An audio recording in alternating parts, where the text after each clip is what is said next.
Gumbo's a truly unique dish that's a result of so many diverse cultures and cooking traditions. You know, you have the Africans, French, Spanish, Germans, Native Americans. If I try to give credit to one group, my inbox will be flooded with comments, setting me straight. So let's avoid all that and jump ahead 100 years.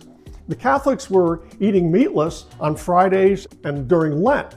So a variety of gumbo called Gumbo Zayab became very popular.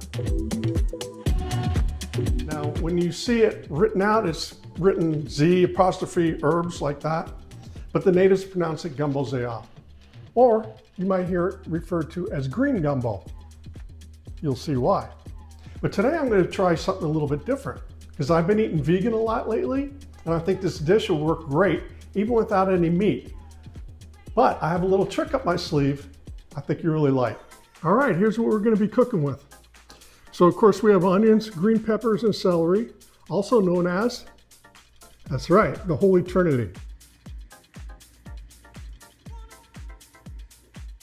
And of course we got a selection of fresh greens. You can use whatever you like or whatever you got on hand. And today we've got spinach, kale, and dandelion greens. Now the dandelion greens, they got a little peppery taste to them, which is nice. If you like that and you don't have dandelion greens, of course you can use arugula. We have some fresh arugula here. And I'm using green onions as well. So Cajun superstition says you need to have an odd number of greens. So we've got 5 here. I've heard 5 or 7, but I think we're good to go. We're gonna have good luck in the kitchen today. We're also gonna be using some eggplant. And the reason I use this is I like the meaty texture and of course the flavor of the eggplant. So what I've done is I peeled it, rubbed it down with a little lemon juice, olive oil, salt and pepper. And then I put it in the smoker and I just kind of cold smoke it for like 10 minutes. I mean, I just left it in there just enough to pick up a little bit of the smokiness that you typically get from like the andouille sausage. Of course, we always have Uncle Paul's in the kitchen. We'll talk about that in a little bit. And our dark roux. You're gonna see another video there, shows you how to make the dark roux. Gotta have that for gumbo. Also on the stove over here, we have vegetable stock going, which we're gonna use in a little bit. You'll see how we use that as well. Okay, let's get cooking, come on. By now, I think that everyone pretty much knows that making a gumbo starts with making the roux. So if you're really serious about gumbo, I highly recommend watching our video about making dark roux. You'll find a lot of great tips, including some very important safety tips, which you should review before getting started here. For today's batch, we're going to start with equal parts oil and flour. I got 1 cup of each. And you want to start with a deep-sided pan because when you add the flour, you don't want it to boil over. Now check the temperature of your oil. You want it to be 350 degrees. Now drop your flour in all at once and don't stop stirring. I can't emphasize enough, you have to stir constantly.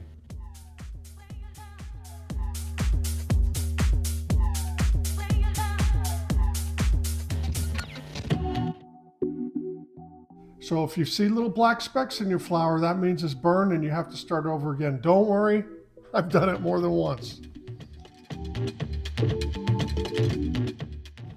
Now as you progress, you'll see that the colors start to change. First to a blonde roux, then a light brown, and then a dark brown, which is what we're looking for. This entire process should take about 15 or 20 minutes over medium-high heat. Pull the roux off the heat when the color is, slightly lighter than the color that you're looking for. And don't stop stirring yet, because it's going to continue to cook and it could burn if you just let it sit there. Once it's cooled, set it aside for later.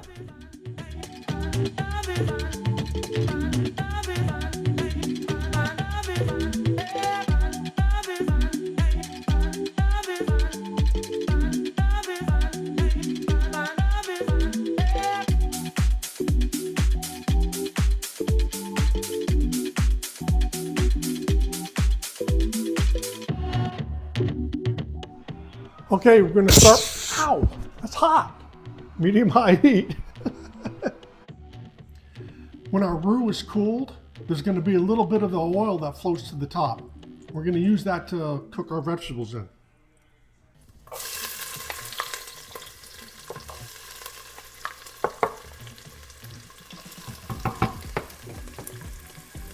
we're gonna put in like a third at a time so that when we're done, the vegetables have different levels of sugar content that's been extracted from it. And each one will have a different flavor profile. Well, think of a raw onion versus caramelized onions, okay? They taste totally, totally different, right? Even if you had an onion that we only, sauteed for a minute, that's gonna taste a little bit different than something that you sauteed for 5 minutes. So that's what we're gonna do. We wanna get it to start getting soft. Then we're gonna put in the next round. I'd say 4 or 5 minutes.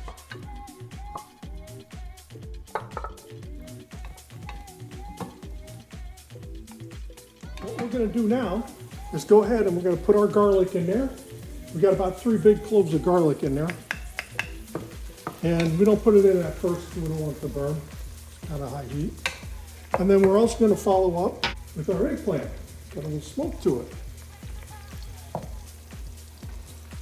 So we'll put this in there, let it get up to temp. So now we can go ahead and add our seasonings. I'm a big fan of Paul Prudhomme's Blackened Redfish Magic. I buy the big 24-ounce can.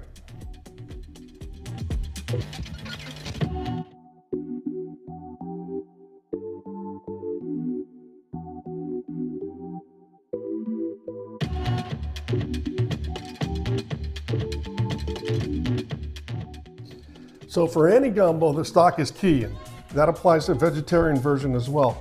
So for our vegetable stock, in addition to the staples carrot, celery, onions, leeks, I like to use mushrooms, lentils, and a dash of soy sauce. This helps give it a depth of flavor, and it really enhances the aromatics. So once the pot comes back up to the heat, we'll go ahead and add our greens. Starting with the kale. We'll give it like a 10-minute head start because it's a little heartier. Then we'll add our dandelion greens, spinach, arugula, and the green onions. I'll follow that up with our thyme and oregano, and we'll let that simmer for about 1 hour. Now you may need to add some additional water or vegetable stock to keep the greens topped off.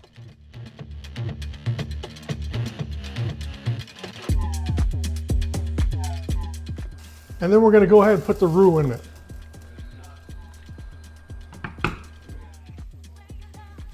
So I prefer the dark brown roux. And I always make it ahead of time, That way I can incorporate a little bit at a time to get the consistency like I want.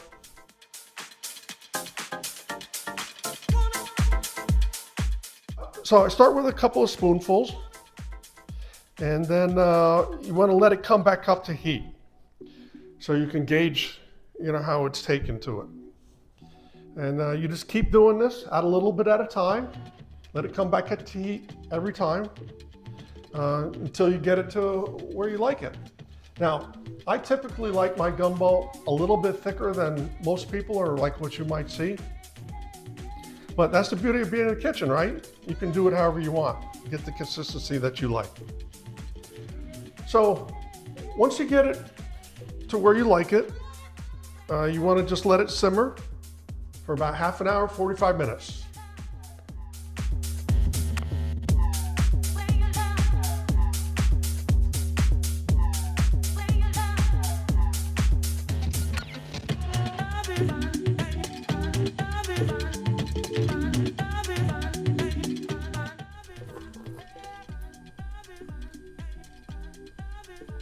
Oh, hell yeah, that's good.